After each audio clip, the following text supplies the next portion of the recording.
if you're pursuing a spiritual healing, a spiritual realignment, unfoldment, purification,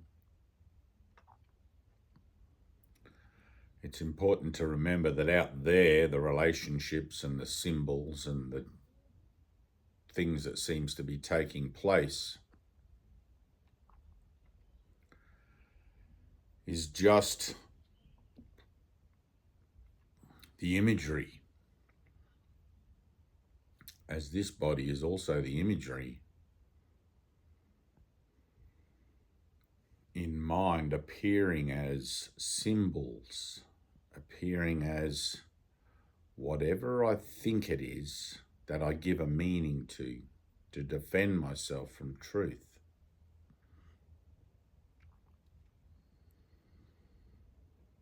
I had somebody ask me the other day to make a video, and I actually made a post on my Facebook page about it, about the nature of Donald Trump and his policies, etc.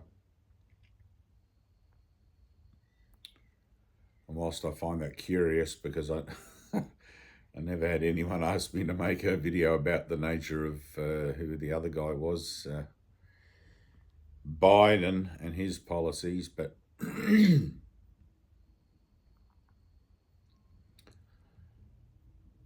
I know that it's always the same game played on either side of the spectrum.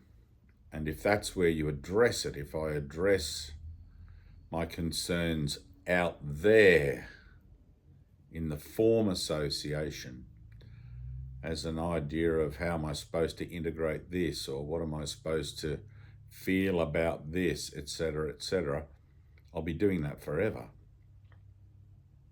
Because the one thing about the world and the one thing about political, social, geo landscapes, etc., is that they're always changing.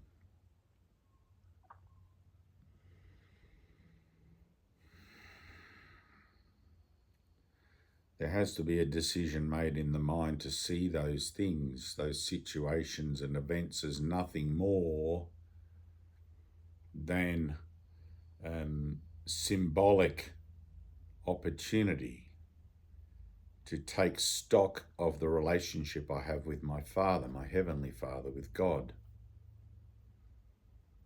I'm either living in total faith and total trust that all things are as they are meant to be in this world for the greater good, or I'm running my own show. I'm having my own preferences based on my past learnings and future expectations and what I think is in the ideas of the greatest good. And I don't know about you, but many times I've been proven wrong about all that.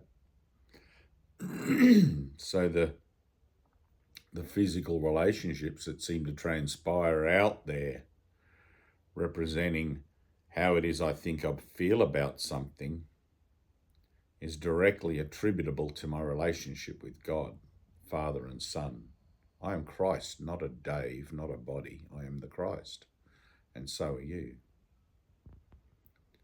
In the interests of pursuing salvation through the offering of Jesus Christ, I'm always looking at forgiving myself for my falsity, for my illusions of believing that I'm separate from God, somehow separate from divine will, and therefore must be continually concerned about where I find myself and what's going on. And there can be no peace in the mind if that's the way I'm operating. The ego perspective on the world is that when I finally control everything in the world, there will be peace, which is hopeless and pointless. If you could live continually for the next trillion years, you probably still wouldn't be able to do that. But the Spirit's perspective on the world is when I heal my relationship with Spirit and learn to live from Spirit, peace will flow through me into my world, and I will no longer be disturbed by the images and the cause and effect relationships that I seem to have with the images as I transit through the world in the recognition that I'm not of the world.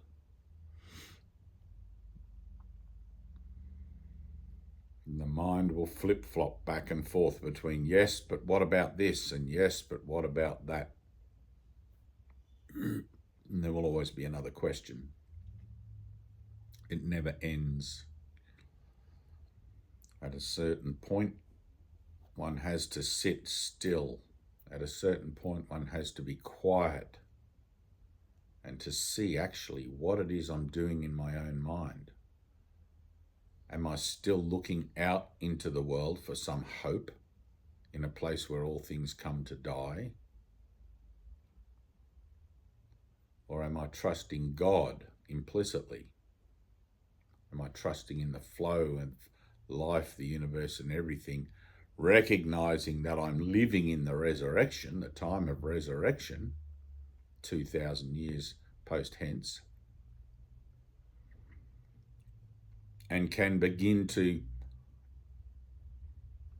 recognize that in a participative way, energetically and experientially, having experiences of perhaps phenomena, but hopefully revelation beyond the world, which continually bring my mind to a greater and greater and stronger affinity with the true nature of my relationship with the whole, with God. There will always be another Donald Trump. There will always be another Idi Amin. There will always be another Adolf Hitler. There will always be another Bill Clinton. There will always be another anybody. But truth comes from self-awareness, self-knowledge. And without it, you can't look beyond the illusion of form and see the truth in anything. There's always this temptation to want to engage in the world, engage in what is actually a universal lesson being presented, and so perpetuate it rather than learn it. The learning of the lesson can only be accomplished by stepping back from judgment, stepping back from fear, and admitting to one's own falsity, one's own deception of self, and asking through prayer, by the grace of God, for the healing of the mind that is habituated to that activity. This journey of the soul that we are on, it's not just in the third dimensional plane. It's not just here on this physical level. It is experienced simultaneously on all levels, through all of the spheres, through all of the dimensions. But in this one, we play our part as if we were real, as if we were living flesh and blood beings, because not to do so is to deny one's experience inappropriately. And so we accept that we are for a moment of this appearance, of this kind, but we know in our heart that that's not the truth of us. But whilst we're here, we facilitate what we have to do as an idea of representing God, representing love, unconditional love, not special love, where the constant reference for our example, which must come from ourself, is sourced from our connection higher to lower and allowed to be presented through perhaps this video, perhaps daily doings.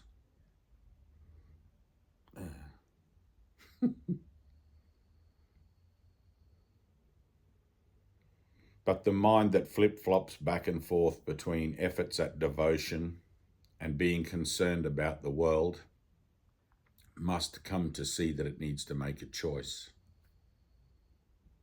At which altar am I going to serve? Trying to fix every problem of the world? Or to look within myself and restore myself to peace and to sanity, and let that be my harmonic, let that be my vibration that affects everything in the world because my mind is connected. I am one with all things. It's impossible to be spiritual sometimes. It's impossible to apply the teachings to some things and not others. Forgiveness has to be applied to everything, absolutely everything outside of myself, as an idea within myself. If you're a student of A Course in Miracles, you'll be probably aware that Jesus says certain relationship opportunities have been arranged for you, and those who are meant to meet will meet. They're not the exact words, but the sentiment. And generally, you'll recognize these because it's unhelpful not to, for a starter. And two, because if you are learning to become more and more vigilant for the kingdom of heaven within you, and bear in mind the kingdom of heaven is your state of mind. Your state of mind is what the kingdom of heaven is. A heavenly state of mind is a peaceful state of mind in service to the whole, a selfless state of mind. And as you become more and more aware that peace, which is the goal of the Course, is increasingly valuable to you and more exponentially valuable to you, you will become more and more increasingly aware of any disturbance to it, to the point where you will refuse to tolerate it. And as you practice with making the choice, the one choice, which you will honor in every opportunity that seems to show up to make it again, you get better at it. Don't judge yourself for failing or for missing an opportunity to forgive. Simply dust off your shoes, move on, and it'll come around again, because the lesson repeats until it's learned. It's like, bugger, missed that one. I'll be more vigilant next time for when it comes around, that I can step back and ask when my peace of mind is disturbed, how do I look at this? Help me to see this truly. Look upon this with me so that I can forgive my version of it and see the truth beyond what I'm projecting onto it.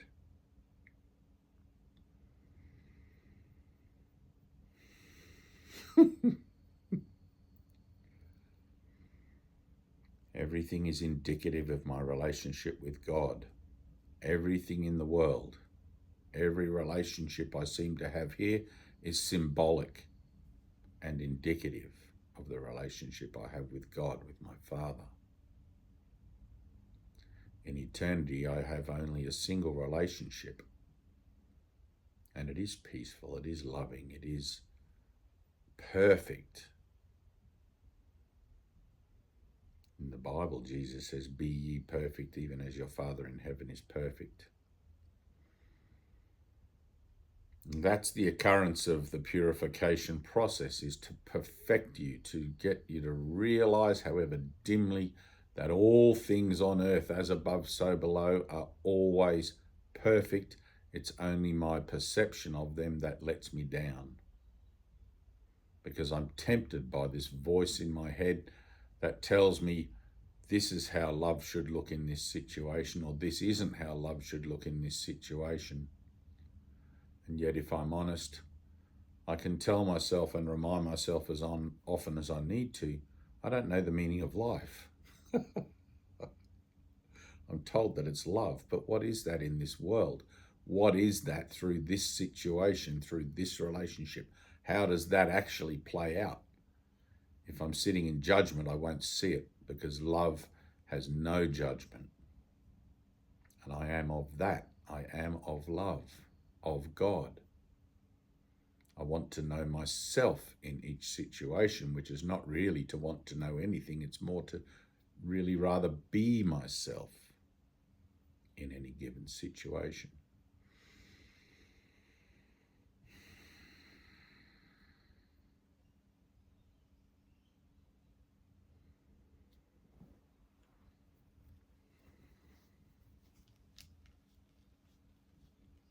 Why would you react at all to figures in a dream if you truly knew you were dreaming?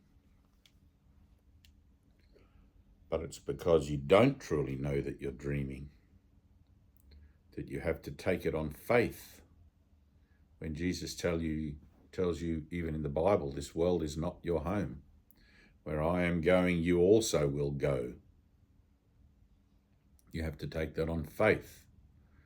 And in order to have that faith confirmed in you, you have to take the steps of faith that Jesus advocates for, which is through forgiveness.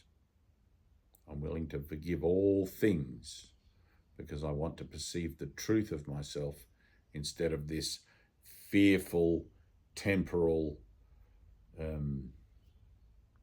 construct that merely is the avatar of my experience here, which I constantly confuse myself with as myself, which does me no good. And I like the movie Avatar with the blue extraterrestrials in there.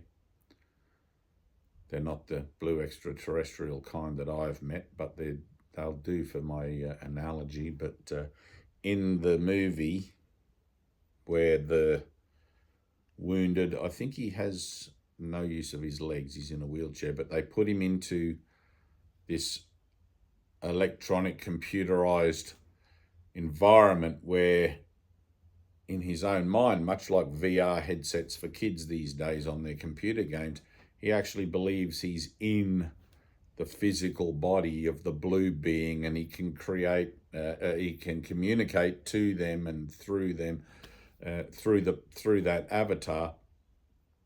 And I think right at the end, he actually transmutes from his physical form, which is broken and can't walk, permanently into the avatar, wherein then he actually becomes that as the form of himself.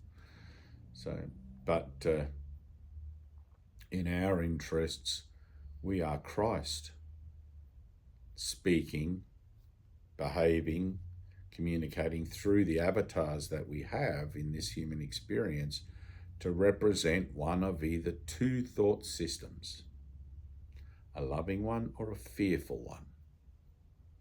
And as I realize how little use I have for the fearful one, the loving one automatically steps in to become the predominant way that I see things. But I have to do the work. I have to apply the principle of forgiveness to the things that seem to upset me, forgiving myself for the meaning I've given them, which I use consciously, subconsciously, and consciously as a weapon against my relationship with God to keep myself separate, pretending that sometimes I'm fearful and sometimes I'm joyous, rather than always being I am, always being myself, which is neither fearful nor joyous, just is. God is. And that's the state of mind that I have to reach, that each one who comes to this world has to reach and maintain and master in order to be able to pass through the energetic portal, the energetic opening, the energetic, or match, let's say, match the energetic frequency of the singular nature of life. I am. The Christ mind is in a state of I am.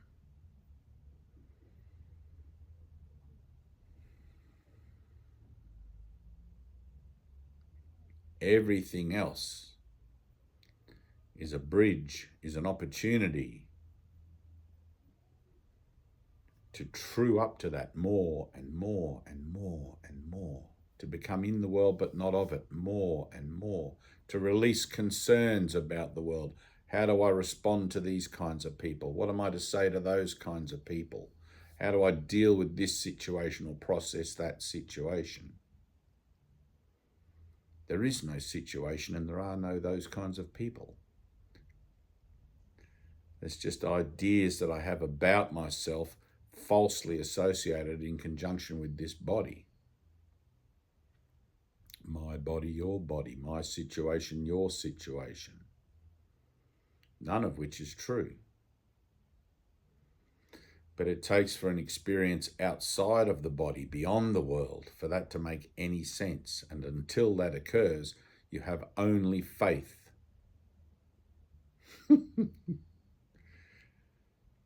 Unless a man lives by faith alone, he shall not enter the kingdom of heaven. Unless you live by faith alone, you will not attain a heavenly state of mind. Without a heavenly state of mind, you will not enter into revelation readiness, where the truth can be revealed to you. Perhaps you've had a spontaneous or a random experience of truth. The awakening is not without its subtle and sometimes dramatic intercessions, as in my own case, undergoing the dark night of the soul through this avatar in a burning desire to know my Father and to be useful. And the prayer of the heart which God himself put there exploded, literally exploded from my heart in words that I couldn't have imagined, in ways, it wasn't my prayer, it didn't come from me, but I was ready for it.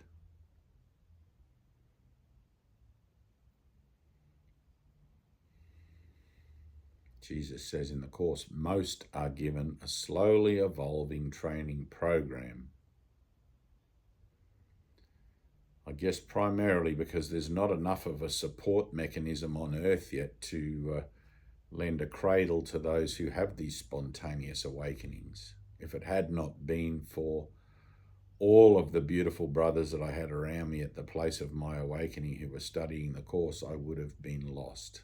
I could not have fathomed what had occurred to me, leaving my body and being beyond the world for those moments.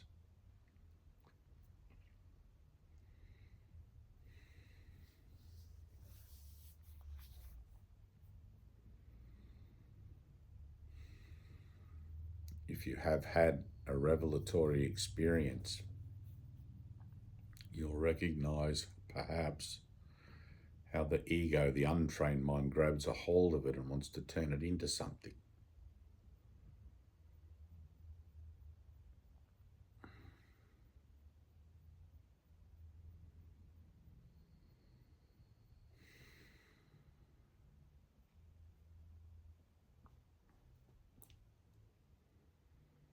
Every relationship, every situation, properly perceived, becomes an opportunity to recognize the Christ and to be glad. Some seem to have more emotional package around them than others. Some are just simple things you can, doesn't worry me, not interested in that. And other ones seem to grip a hold of the mind and twist and turn and leave you in torment and concern and worry about the future, about the present, about it never used to be like this in the past. There is no such thing as the past or the present or, in fact, the future. There is only I am, is.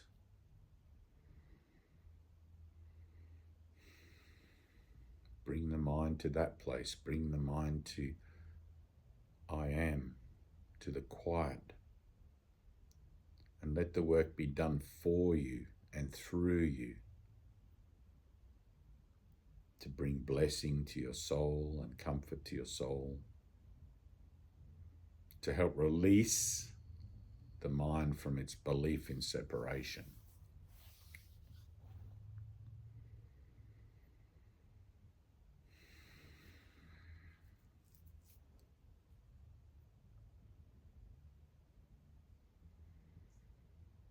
The sole responsibility of the miracle worker is to accept atonement for himself. That's it, finger on the nose. Whether somebody's starting a war or somebody is stopping a war, whether somebody is importing refugees or deporting refugees, whether somebody is judging against one aspect of society or including in an aspect of society, whether one person is starving hungry or whether a whole nation is starving hungry.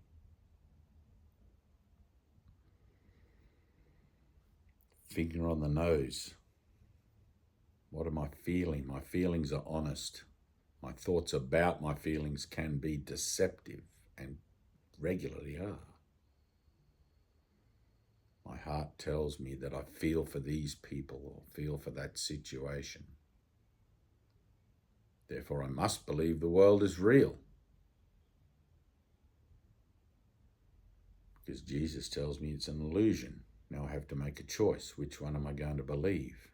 Am I going to take a step in faith and walk with Jesus again this next little episode through this particular confrontation with my own fears and concerns and worries? Or am I going to return to the world to try and solve its many problems?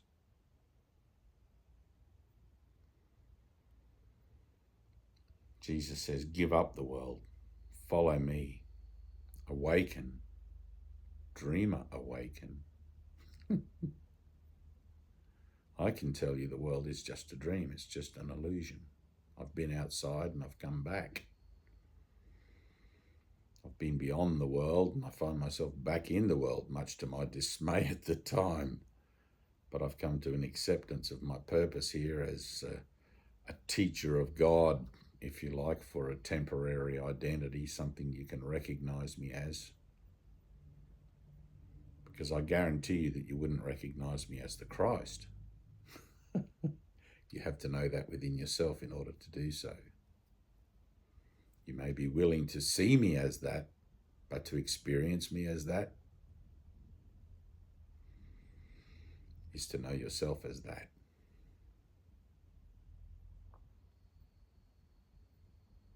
You are whole and perfect as you were created, and the creations of God cannot be corrupted, cannot be destroyed or changed. You are spirit now and forever and can never die. You are one with all things, suffering the torment of a dream that is already over, which you could lay down, but for the desire to continue to interfere with it, to continue to validate it, and therefore get the results of so doing. Even one grain of sand, given value, necessitates the whole world remain in witness to give it validity. Give up the world and follow me. There is a place in your mind and in your heart where that comes together. Give up the world and follow me as a decision. Yes, Lord, here I am. Yes, wow, and thank you. That's the way. Yes, wow, and thank you. And if you can't offer those three words to any situation, the fourth word you need is help. Help me, Father. Because the whole path of Jesus Christ is to resist not evil.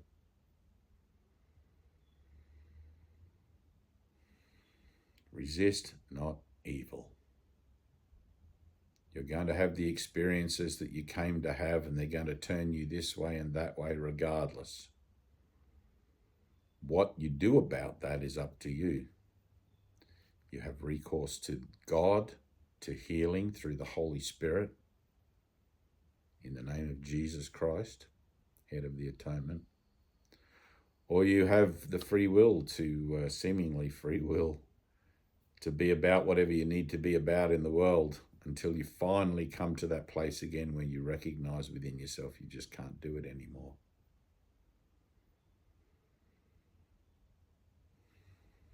That everything here ends in death. And what is the point?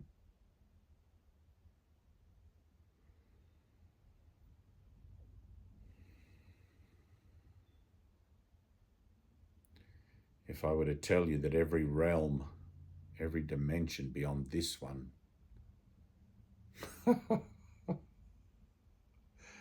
I've experienced 3,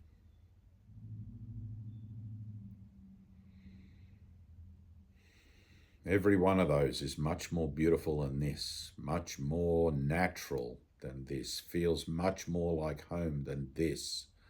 Jesus says in the Course in Miracles, it's a poor substitute for a home for the Son of God, something like that. If I told you that you wouldn't miss anything this world has to offer, not your loved ones, not your career for certain, most of you, not your fame or your fortune, you won't miss a bit of it. It won't even cross your mind. Beyond this world, there is a world that you want, but it begins with peace. It begins with the mastery of peace. It begins with learning to communicate truly through an action of opening the mind, that you may become more and more incrementally aware and accumulatively aware of the light within you, which will build in witness every time you practice. And you will put more and more faith every time you practice. And every situation into which you wander, seemingly wander, into which you go in faith, will increase your faith. Remember who you represent there and allow that energy, that divinity to come forth from within you and to be expressed through you, however that's meant to look, as surprising as it seems sometimes.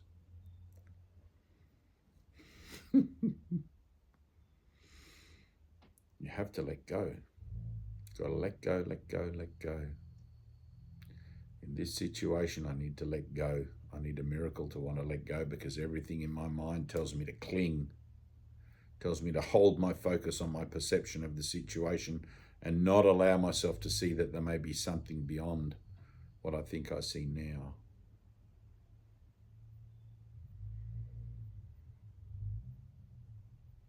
I love one of the lines in the Course where Jesus says, "How many times have you been certain that you were right about a situation only to find out later you were wrong?"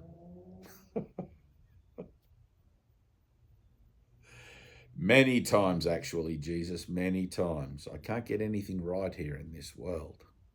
It's not about getting something right or being successful.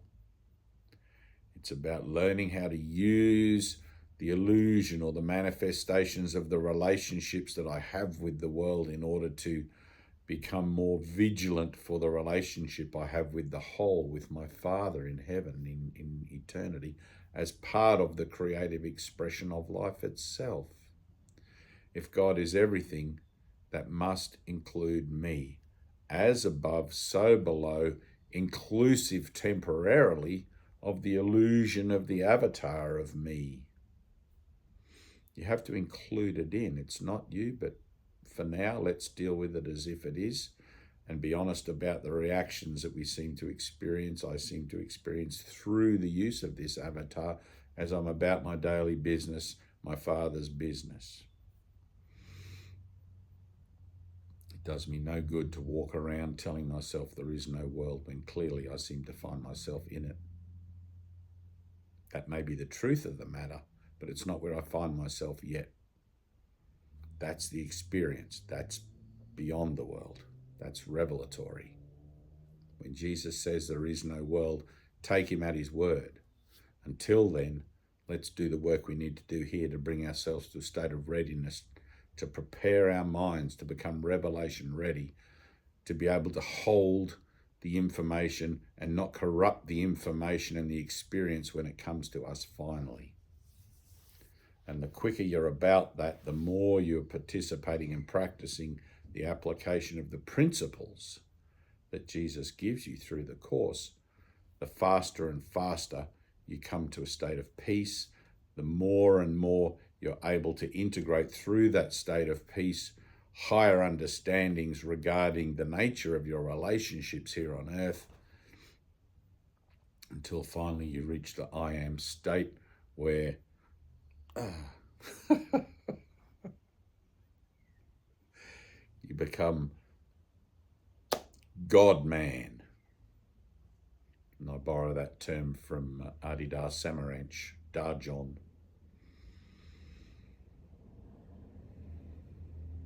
The transition is from Homo sapien to Homo illumina.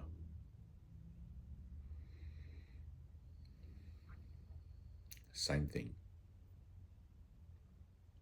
From the caterpillar through the healing process in the chrysalis to the butterfly.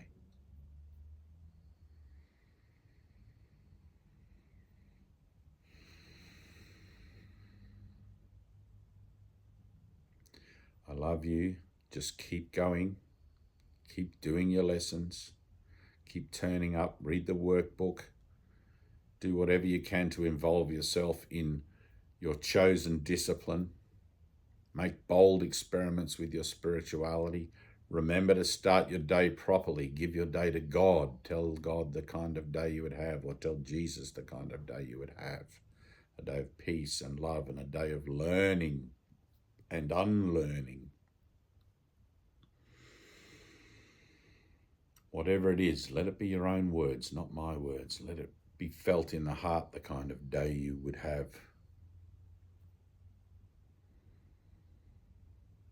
Be about your Father's business and give up the world. There's nothing here that doesn't end in death.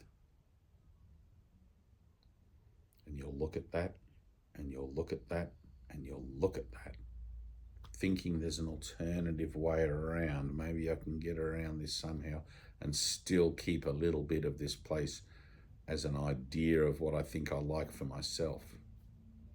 You can't. You can't take any souvenirs with you. When you cross the veil, cross the threshold, cross the void, enter into truth, you'll realize you wouldn't want to take anything, not one thought that you think, into truth with you.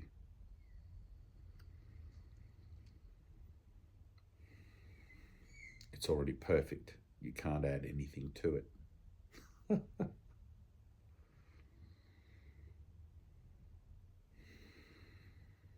Everything on earth always works out for the good, and everything works out for the greatest good.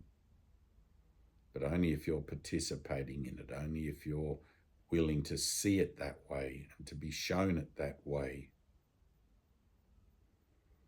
Seeing it any other way, it's always going to look chaotic. But there's another way to see the world. There's a whole other way to see the world. But it takes determination, perseverance, discipline, devotion, and a willingness to be wrong about everything. And you will happily come to that willingness to be wrong about everything when you realize there's nothing really here that you want. Until then, carry on. Until then, go ahead, keep thinking there's something here that you want, that you can fix, that you can change for the better, that there's people you can help.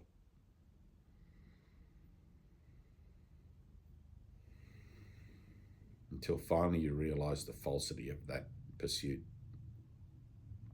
The dream is already over. You already have awakened, and everything you seem to be witnessing to now out there is already gone.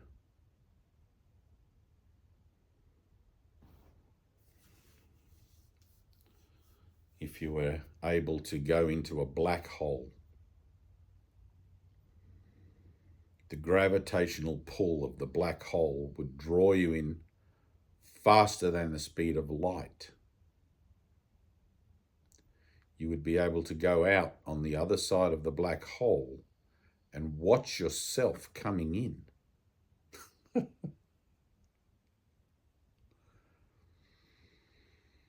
That's what this is. The universe was over long ago. The dream was over long ago.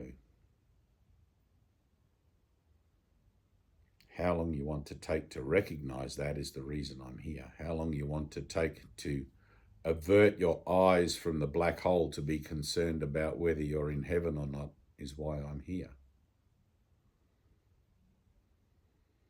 Awaken.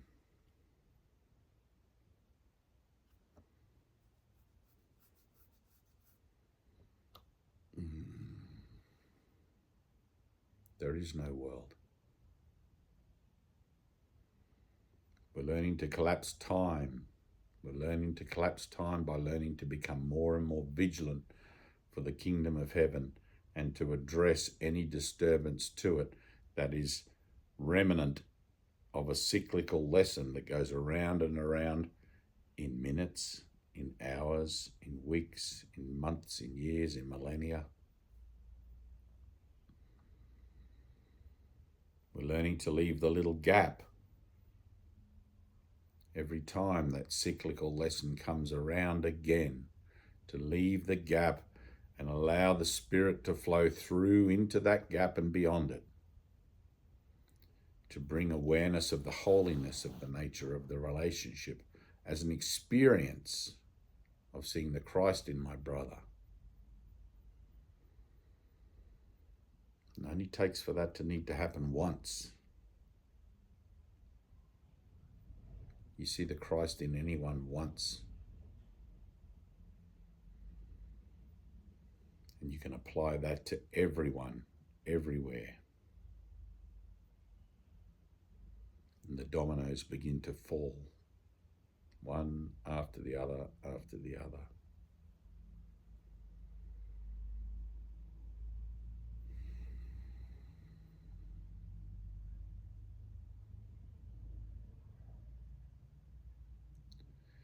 Nobody enjoys mind training. It's necessary for a moment until you're able to enter into the I am of your own association and be able to uphold it in a prayerful and meditative moment of sincerity in demanding your release. Jesus says in the Course, eventually you will demand it. And so be it. You're a child of God. You're entitled to a miracle.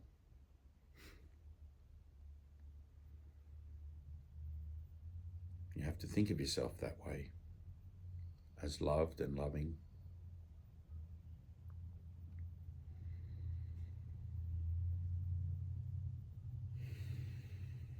And see everybody along with you that way, who's been playing a part for you, deserving only of your gratitude rather than your condemnation.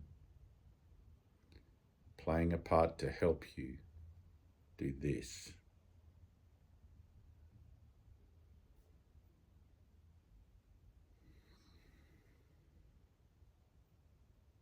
I am.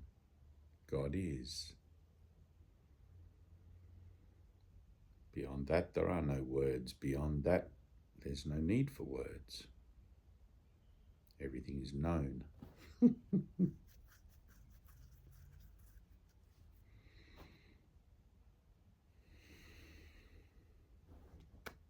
Peace.